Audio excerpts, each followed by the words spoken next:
Muy buenos días para todos. Bueno, vamos entonces a continuar con la temática de las porfirinas a cargo del profesor Luis Carlos Burgos. Buenos días, profe, ¿cómo está? Listo, Natalia. Bueno, los micrófonos son suyos. Muchas gracias. Buenos días. Eh, Vamos entonces a hablar de las porfirinas. Las porfirinas son los grupos prostéticos más ampliamente distribuidos en la naturaleza. Recordemos que un grupo prostético es una parte no proteica que hace parte de una proteína. Eso es un grupo prostético.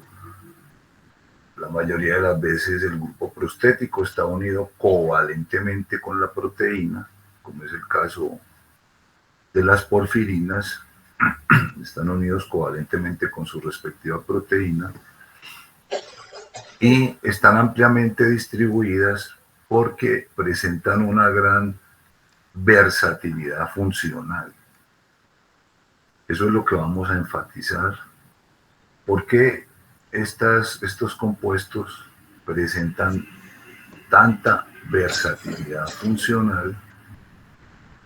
Y por eso se emplean en múltiples funciones celulares.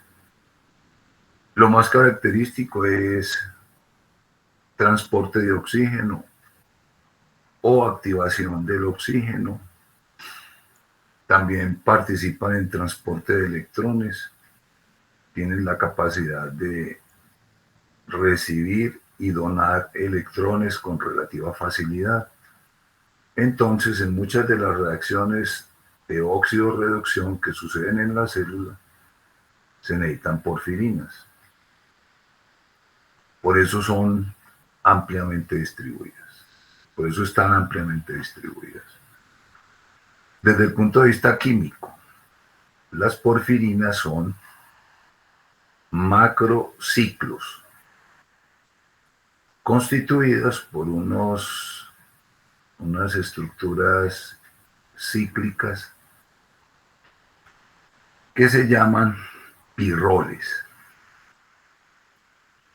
Una porfirina es un tetrapirrol.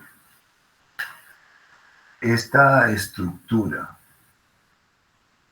que es una estructura heterocíclica, porque está formada por carbonos y por nitrógeno, 4 carbonos y un nitrógeno, ese anillo se llama un pirrol. Si nosotros agrupamos 4 anillos de estos, 4 anillos pirroles organizados de esta manera,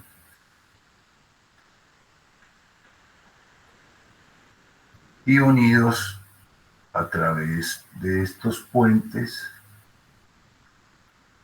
y si le agregamos estos dobles enlaces,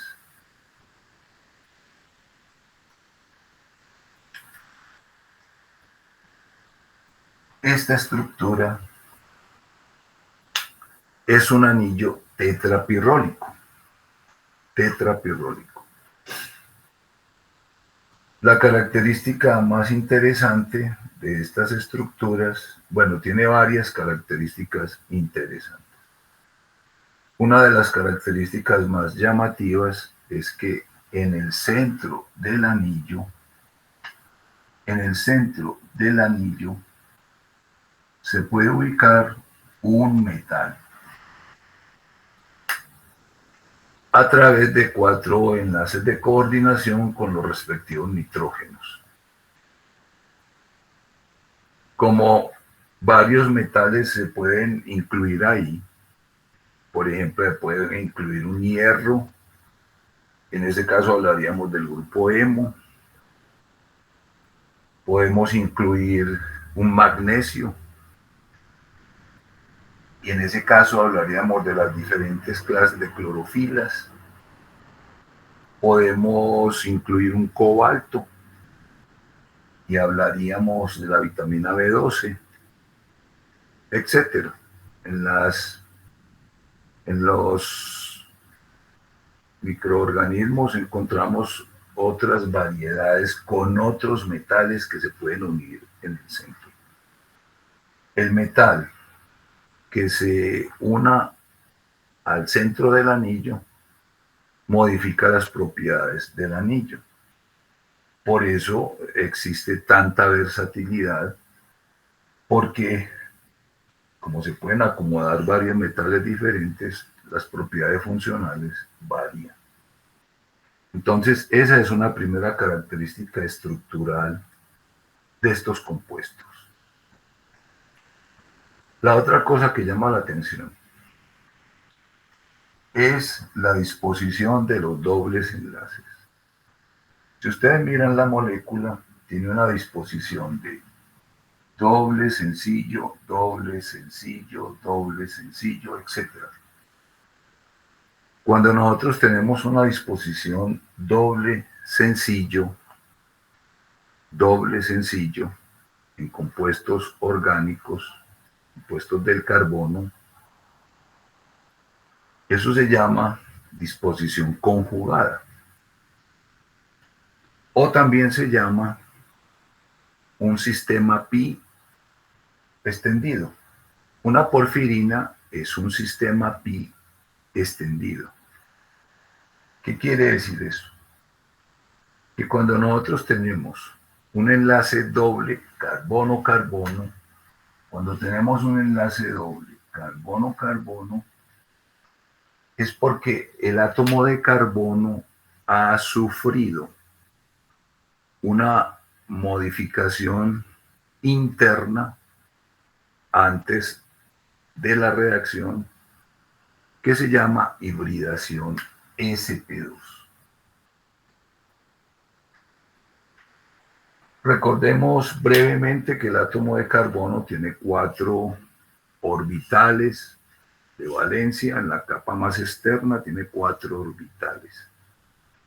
Y el carbono tiene la ventaja de que puede sufrir 3 tipos de modificaciones internas antes de reaccionar con otros átomos.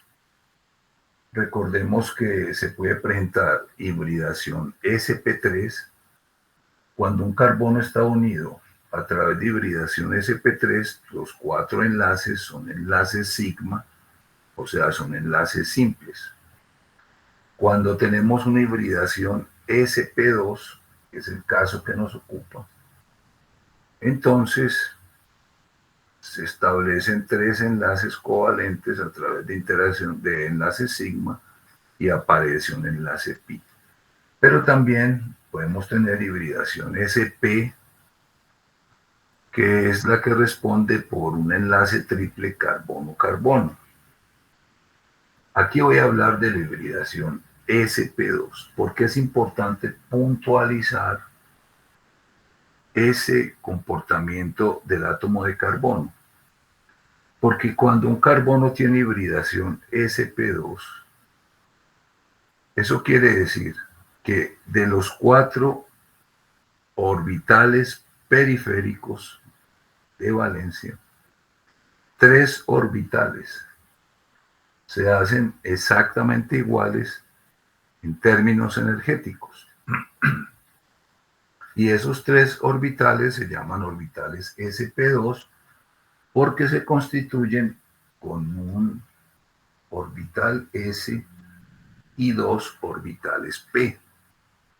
Por eso se llama sp2.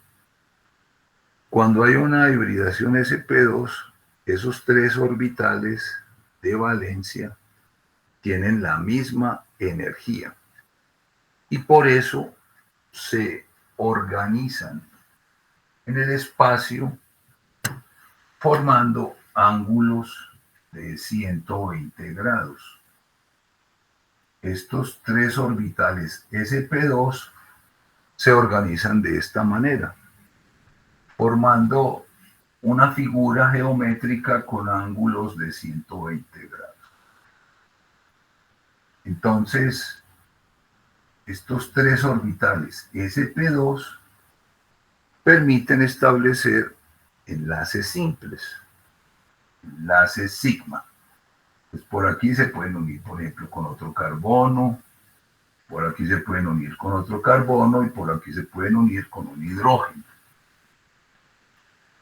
Así se distribuyen los enlaces en un sistema de estos. Pero el último enlace, que se llama enlace pi, y que tiene una característica energética diferente a los otros tres enlaces.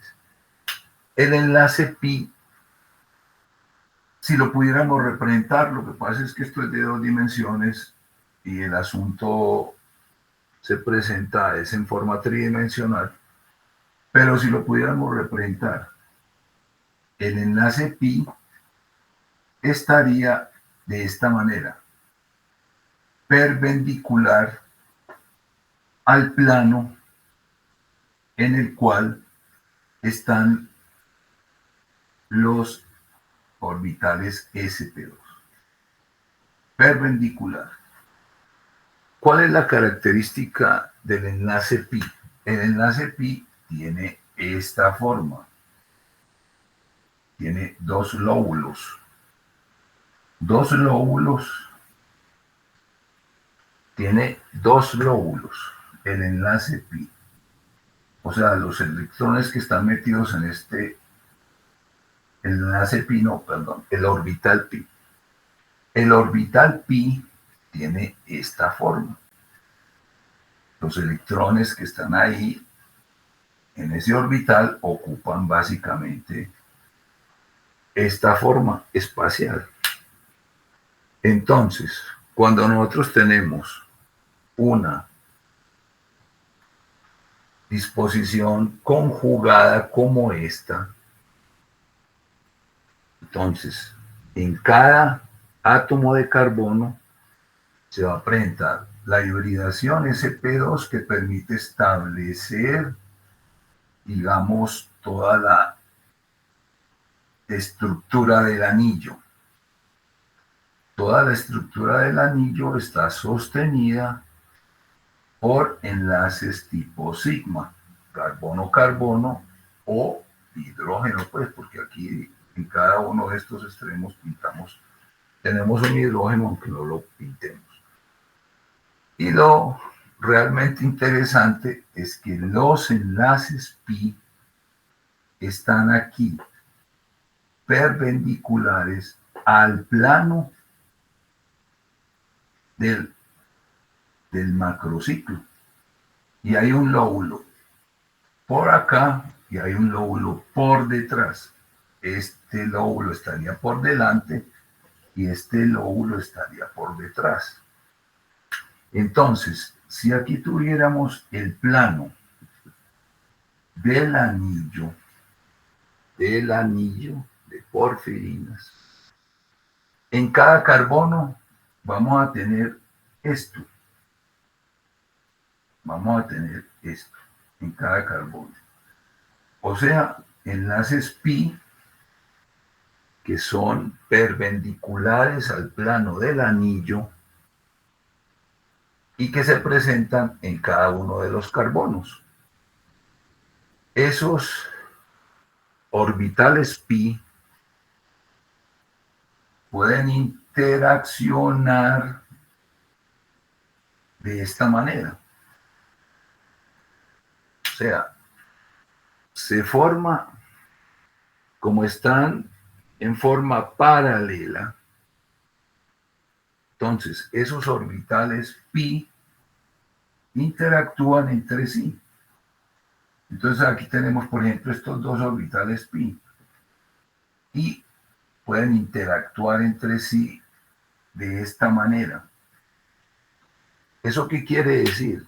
Que como todos los átomos de carbono participan en una hibridación sp2, o sea que todos los átomos de carbono tienen un orbital pi que tiene un lóbulo por encima y otro lóbulo por debajo del plano del anillo. Estos lóbulos que constituyen el orbital pi pueden interactuar entre sí, pueden no, interactúan entre sí. Entonces se forma una nube electrónica continua por encima del anillo y por debajo del anillo. Los electrones pi se deslocalizan. ¿Qué quiere decir eso? Que se forma una nube continua de electrones tipo pi por encima del anillo y por detrás una nube continua de electrones pi. Esos electrones no están localizados, como la nube es una nube continua, entonces los electrones pueden fluir a través de todo el anillo. Por eso se habla de un sistema pi extendido, porque los electrones tienen la libertad de moverse por encima y por debajo del anillo.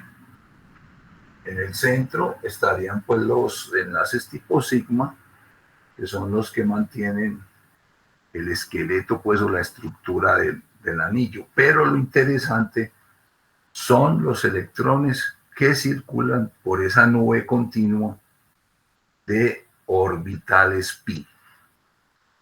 Eso prácticamente es lo que le confiere todas las características a este anillo de porfirina. El hecho de que pueda presentar una deslocalización electrónica por encima y por debajo del anillo. Y a partir de ahí se derivan varias propiedades interesantes que presenta este anillo de porfirinas. En primer lugar, eso le confiere una gran estabilidad. Estas estructuras son muy estables por esa característica de la deslocalización electrónica. Son estructuras muy estables. La segunda característica es de tipo geométrico. Estas estructuras son estructuras planas.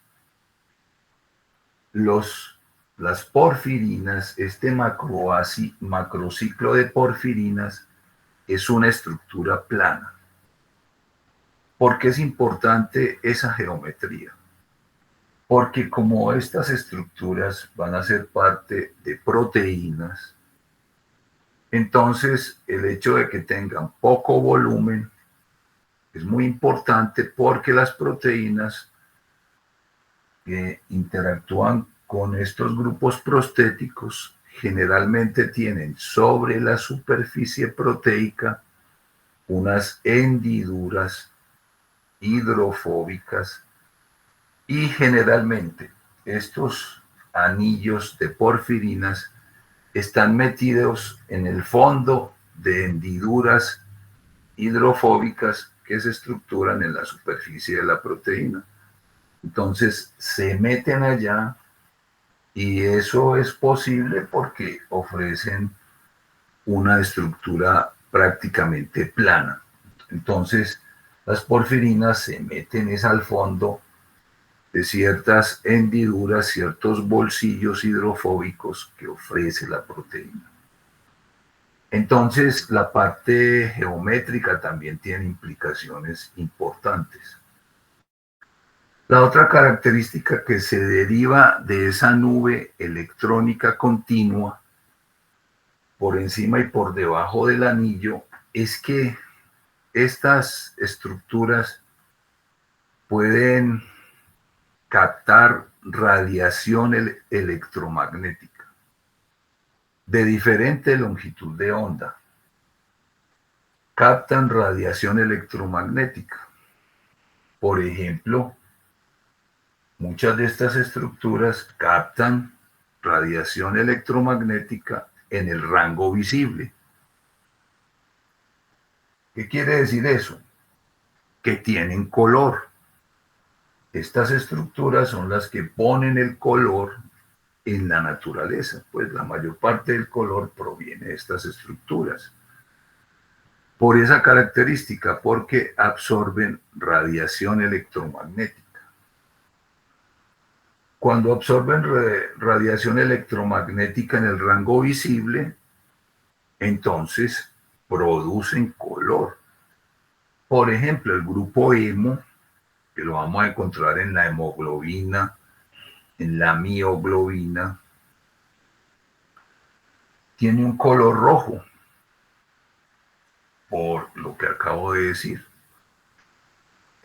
Las clorofilas que hacen parte de las plantas tienen un color verde, porque es una magnesio porfirina y eso cambia las propiedades de absorción de la radiación.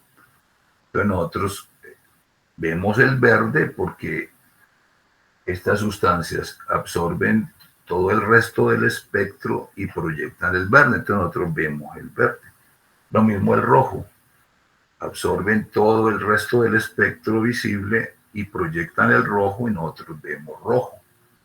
Lo mismo pasa con la vitamina B12, la cobalamina. Como es un átomo de cobalto, el color que emiten es un color violeta. Entonces depende de cada una, de cada metal que se meta en la mitad del núcleo. Y también pueden absorber en el rango ultravioleta. En el rango ultravioleta, lo que nosotros no captamos esa radiación ultravioleta, pero eso puede generar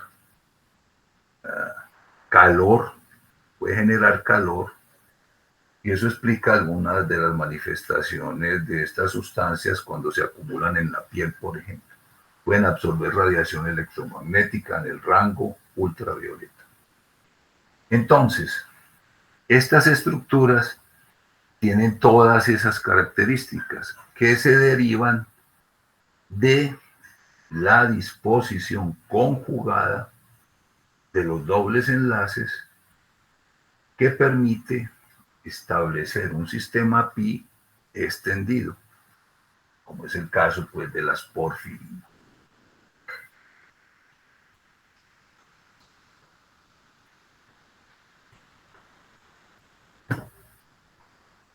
Se utiliza una nomenclatura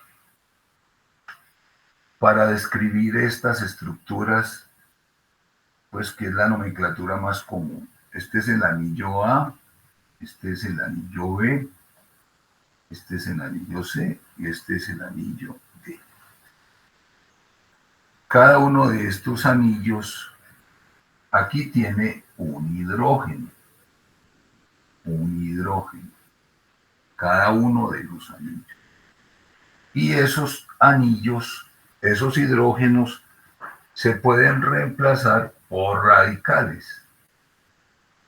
Entonces tenemos 8 posiciones. 1, 2, 3, 4, 5, 6, 7, 8 posiciones a través de las cuales se pueden unir radicales a la porfirina.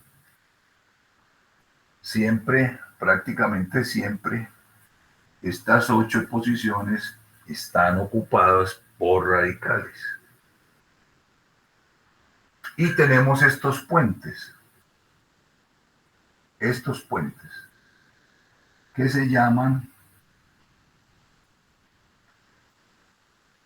alfa, beta, gamma, delta.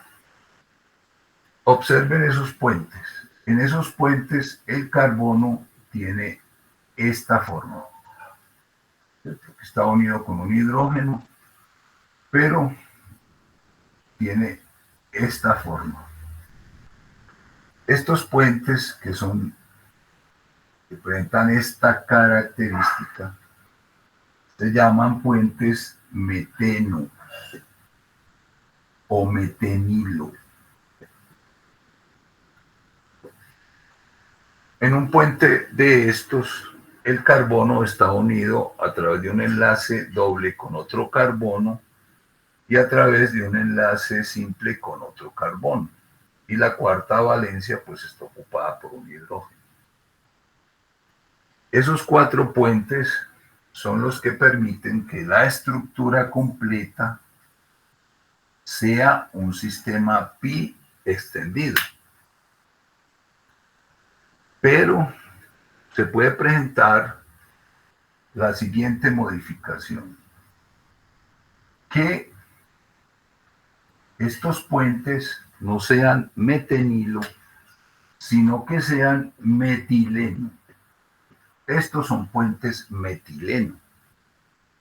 Si yo cambio estos 4 puentes por metileno, o sea, aquí pongo CH2, aquí pongo CH2, aquí pongo CH2 y aquí pongo CH2. Si ustedes observan ese cambio químico, cambiar 4 puentes metenilo por 4 puentes metileno, anula la disposición conjugada. Anula la disposición conjugada.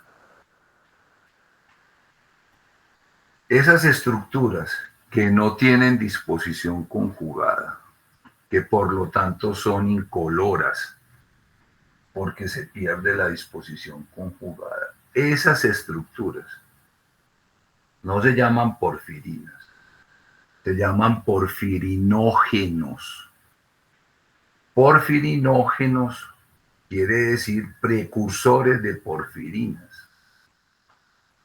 Las células que sintetizan porfirinas, que son casi todas, las células que sintetizan porfirinas, primero sintetizan porfirinógenos, como vamos a mencionar ahora más tarde.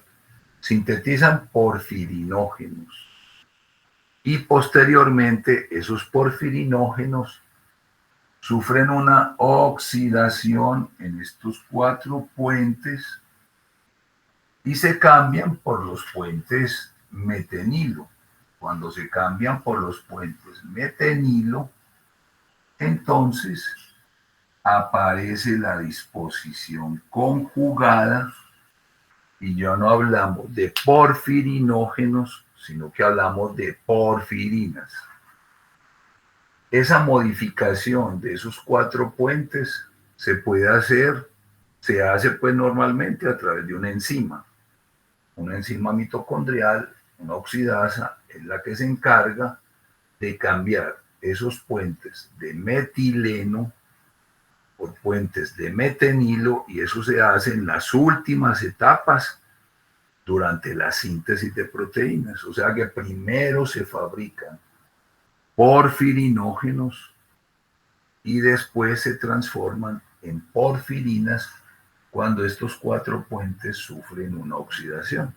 Normalmente se hace con una enzima mitocondrial que hace eso, pero estos 4 puentes se pueden, o sea, cuando están en forma de porfirinógenos, en contacto con el aire, se pueden oxidar espontáneamente. O sea que los porfirinógenos se pueden convertir en porfirinas espontáneamente.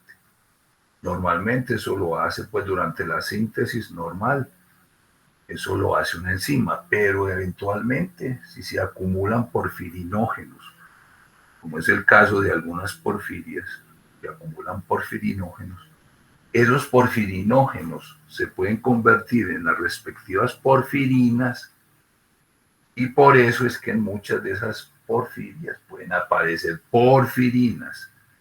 de porfirinógenos que se activaron espontáneamente, porque estos puentes, repito, se pueden oxidar espontáneamente.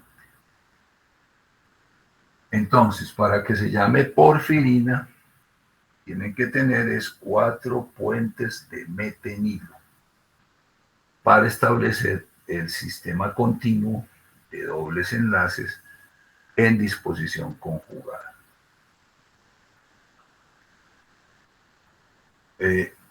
Esa disposición conjugada, ese sistema de electrones fluyendo libremente por el anillo, es el que explica, repito, pues todas las propiedades de las porfirinas.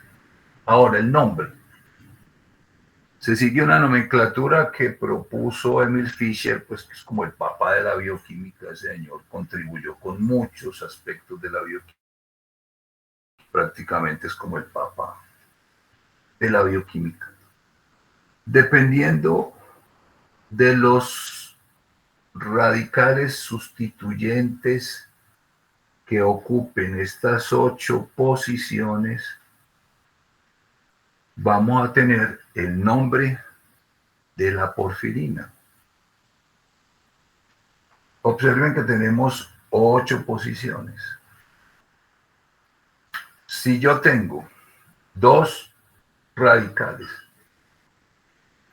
para distribuir en 8 posiciones, por ejemplo, si yo tengo 4 acetatos, 4 propionatos, este radical que estoy escribiendo aquí es el acetato. Y este radical que estoy escribiendo aquí es el propionato. ¿Por qué trabajamos con bases conjugadas? ¿Por qué no acético o propiónico? Porque estos radicales derivan de ácidos moderadamente fuertes que en el contexto intra o extracelular pues tienen unos pK muy bajitos. Bajitos quiere decir por debajo de 4,5 o de 5. Entonces normalmente están desprotonados. Por eso nosotros vamos a mencionar las bases conjugadas de ácidos moderadamente fuertes, porque esa es la presentación normal en el contexto del organismo o en el contexto pues de los sistemas vivos. Por eso aquí no ponemos ácido acético, sino acetato, acetato, o sea, la base conjugada. Y aquí no ponemos ácido propiónico, sino propionato, o sea, la base conjugada. Si yo tengo 4 acetatos y 4 propionatos para distribuir en 8 posiciones, se puede demostrar que esas 8 sustancias se pueden organizar, se pueden distribuir en estas 8 posiciones en 4 formas distintas. En 4 formas distintas. Que son isómeros, ¿cierto? Porque tienen la misma carga estructural, pero con distinta disposición tridimensional. Entonces, esos 4 isómeros, por razones históricas, se llamaron el tipo 1, el tipo 2, el tipo 3, el tipo 4, con numeración romana. Así se propuso, pues, así propuso Fischer. Esos 4 isómeros, repito, depende de cómo se distribuyen estos 8 radicales en estas 8 posiciones. En la naturaleza, o sea, en el caso nuestro, me voy a referir al caso nuestro, especie humana. Nosotros no formamos porfirinas tipo 2 y no formamos porfirinas tipo 4. Solamente formamos porfirinas tipo 1 y porfirinas tipo 3. Si son 4 acetatos y 4 propionatos, y yo tengo esta distribución, acetato propionato, acetato propionato, acetato propionato, acetato propionato, o sea, voy distribuyendo aquí en estas 8 posiciones, esas 8 sustancias de esta manera. Yo tengo una porfirina tipo 1 que se llama uroporfirina tipo 1. Uroporfirina tipo 1. Uro, pues porque históricamente se encontraron en la orina, pero solo tenemos pues en todas las células. Si ustedes miran, bueno, ese sería el tipo 1.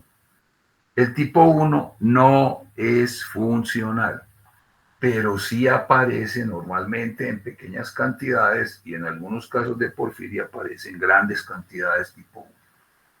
El tipo 3, que es el isómero funcional, sería acetato propionato, acetato propionato, acetato propionato, propionato acetato.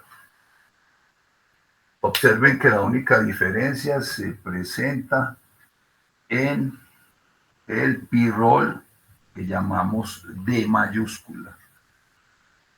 Acetato propionato, acetato propionato, acetato propionato, acetato propionato, acetato propionato, acetato propionato, propionato acetato. O sea, en el último anillo, que es el anillo D mayúscula, se hace una inversión de la posición. Eso lo tiene que hacer una enzima. O sea, tenemos una enzima que se encarga de invertir la posición en este último anillo para que aparezca el isómero tipo 3. El isómero tipo 3 es el único isómero que es funcional. Entonces hablamos de uroporfirina tipo 3 y aquí hablamos de uroporfirina tipo 1.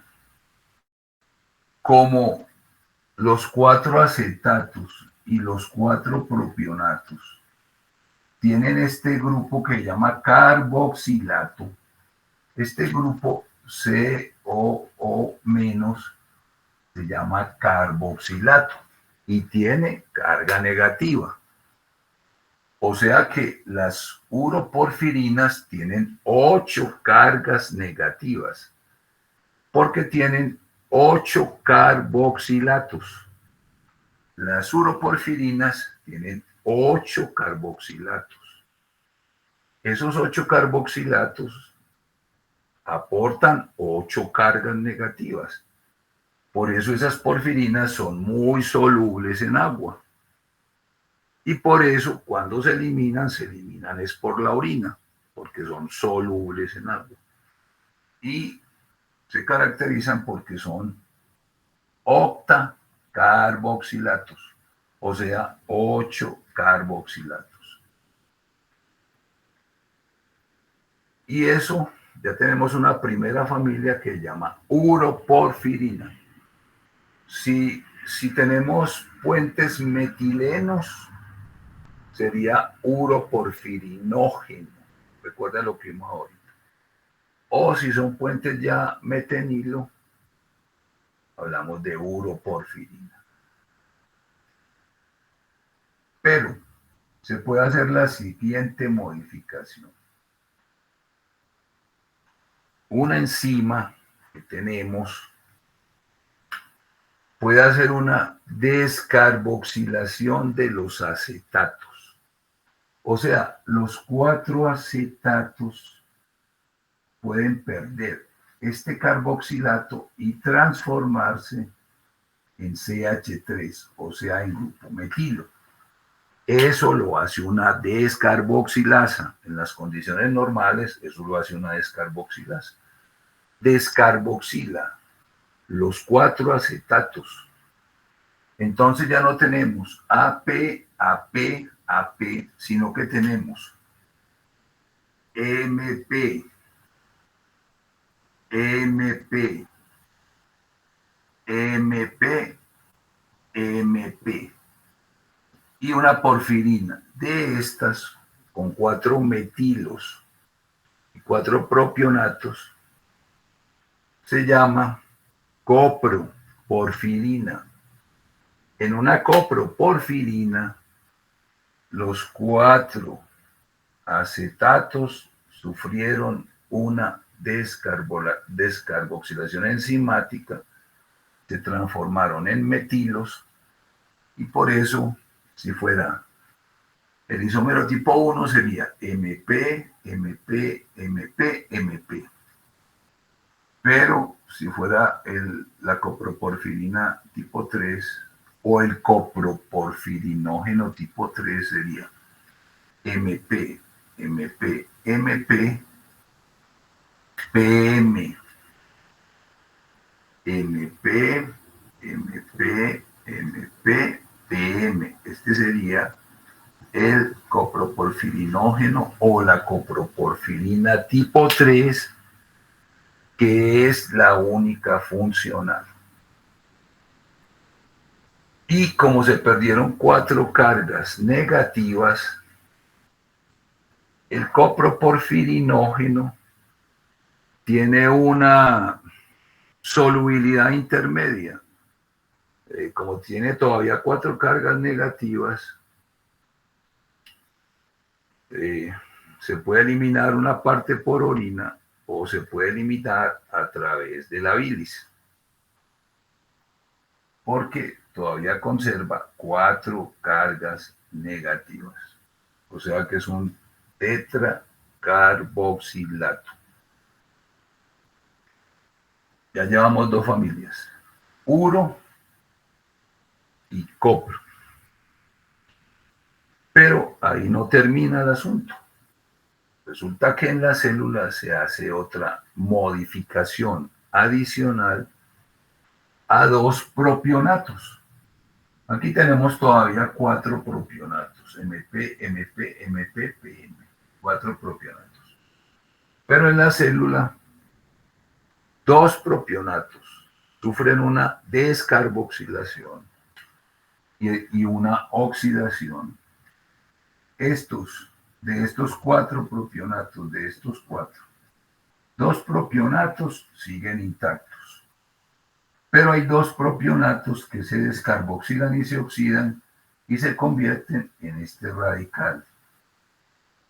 Este radical, ya cuando yo transformo 2 propionatos en estos 2 radicales, estos radicales se llaman radical vinilo,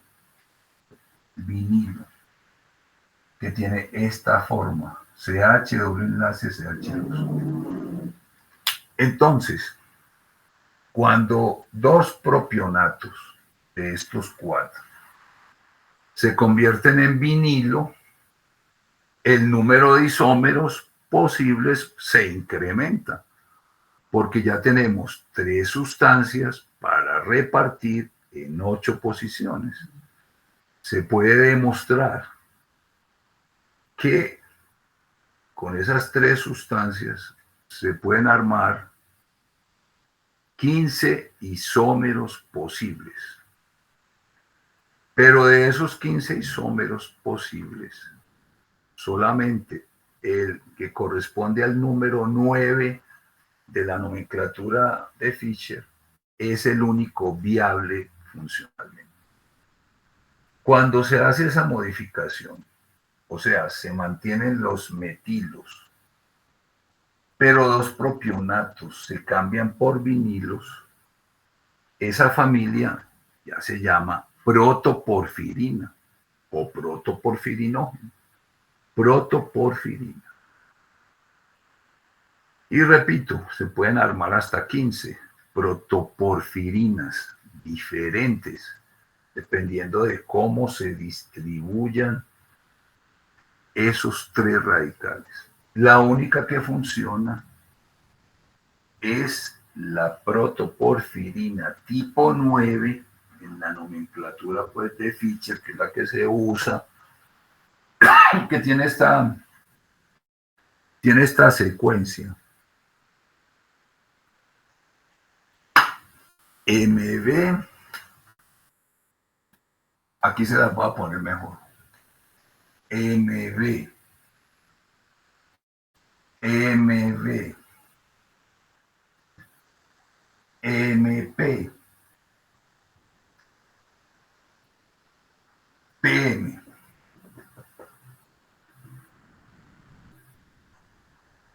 Esa es la secuencia de la protoporfirina tipo 9, que es la única funcional. MB, MB, MP, PM. O sea, metilo, vinilo, metilo, vinilo, metilo, propionato, propionato, metilo. Y observen que ya con esa modificación se eliminaron 2 carboxilatos. O sea que la protoporfirina no tiene sino 2 carboxilatos.